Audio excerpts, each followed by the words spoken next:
Vous venez dans un ministère, il y a un ministre, vous êtes des inspecteurs des finances, vous débarquez dans un ministère qui est géré. La première des choses à faire, c'est se présenter chez le ministre, lui présenter ne serait-ce que l'ordre de mission qui vous envoie dans ce ministère.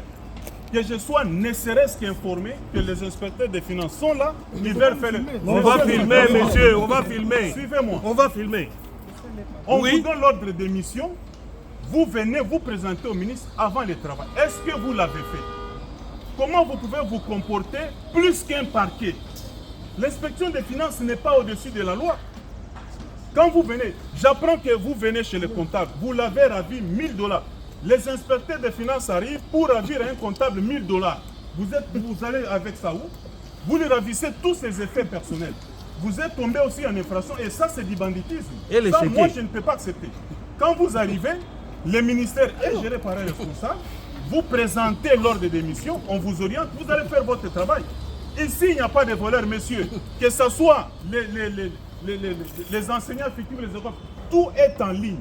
Alors quand vous venez, sauf si vous avez une autre intention, et je suis informé, là on vous a utilisé, je vous dis mes chers frères, vous êtes en train d'exécuter une sale besogne. Mais ce que je n'ai pas apprécié, c'est ça. En tant que ministre, je suis au bureau, vous débarquez, vous commencez à saisir des choses, vous ravissez. Quel est le mandat du parquet qui vous permet de ravir à quelqu'un 1000 $? Est-ce que Jules Alinguet vous a demandé d'aller ravir un comptable 1000 $ à main? Si vous avez besoin d'argent, demandez.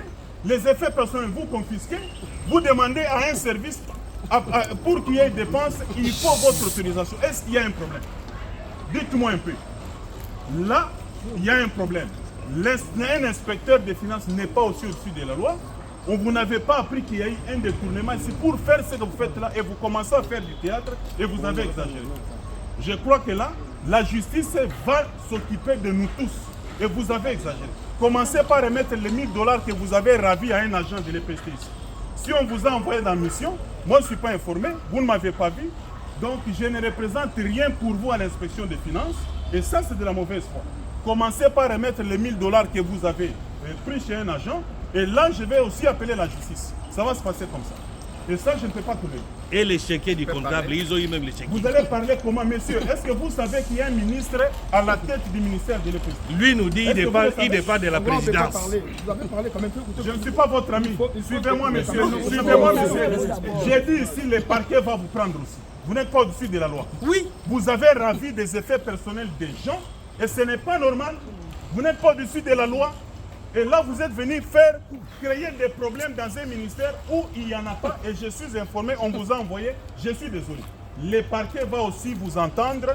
À quel titre et sur base de quoi vous avez ravi des effets personnels à quelqu'un? Je peux parler, excellent. Et c'est un cas de flagrance. Hein? Tous nous allons partir avec vous. Quand il dit nous sommes des fonctionnaires, vous entrez dans un bureau fermez aussi comptable la porte. sans que vous puissiez passer aux autorités hiérarchiques du ministère. Ça c'est faux. Quel fonctionnaire que vous êtes?